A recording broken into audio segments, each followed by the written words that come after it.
Welcome back guys, this is Vishu from SavageCamp, and in this video we are going to look at closures. So you don't really have to use this a lot. I think it would be rare occasions. If you're starting out, it would be rare when you would be using closures, but it's a good programming term that you should know because it is common across the other programming languages too. So it is good to know, and it's not really that difficult.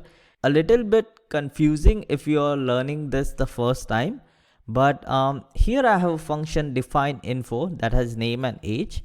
If I run this, nothing is going to happen because we are not doing anything. So what I will do is create this new function inside here. All this new function is doing is generating a command and then printing that command. Now, if I run this now, this says, hello Vishu, you are 30 years old. What did I do? I called the info function. The info function does not has a print statement. So where is this print coming from? It is actually coming from print. This print command is being generated over here. And if you notice, we have name and age over here, but we are not passing name and age to this function. What this function, which is nested inside this function, is doing is it is accessing the variable that is in the parent function, this. So closure is nothing but this nested function which has access to the enclosing function, this enclosing function. So basically, we are not passing in any variables, but this function, which is inside this function, is able to access its variable. Now what happens if I return command and try to run this? It's not going to give me anything because with return, you have to store it in a variable. So if I do print answer, let's see what happens. It's giving none. It's giving none because I have to also return the print info function. So once I run this now, you will see it is returning our command. So when I execute info, I'm actually executing print info because that is being returned. So it comes, executes this, it says return print info, goes into print info, generates the command, returns the command. This command is over here. It gets returned and goes into answer, and I print answer.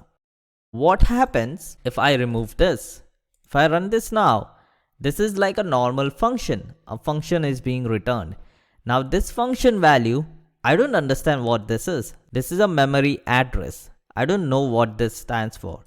So here I'm not returning the whole function, I'm returning the function object. So this object is a function, so I can put the brackets over here. Now if I run this, remember our output is the function module.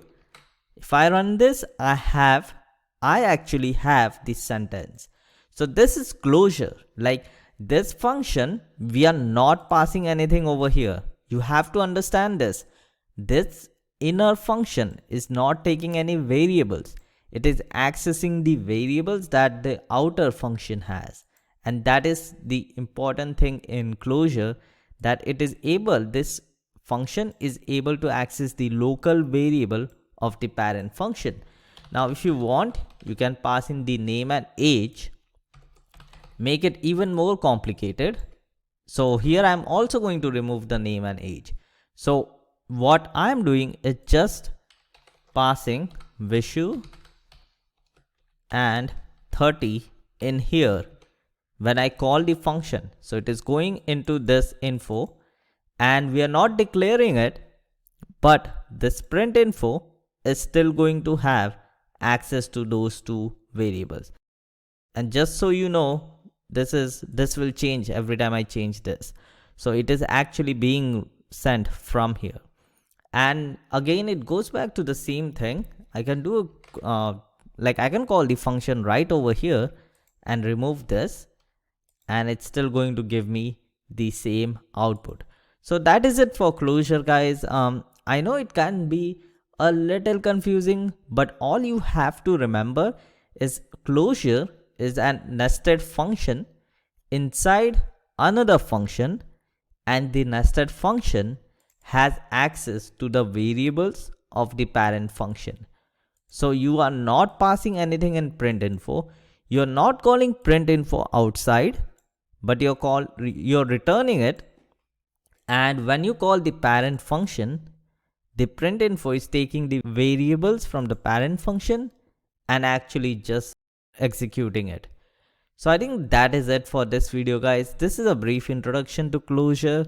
Like I said, it won't be like you won't be using this a lot, but it's good to know. It's also the closure in JavaScript, Python, C++, Java. It all means the same. A nested function inside another function that has access to its variables.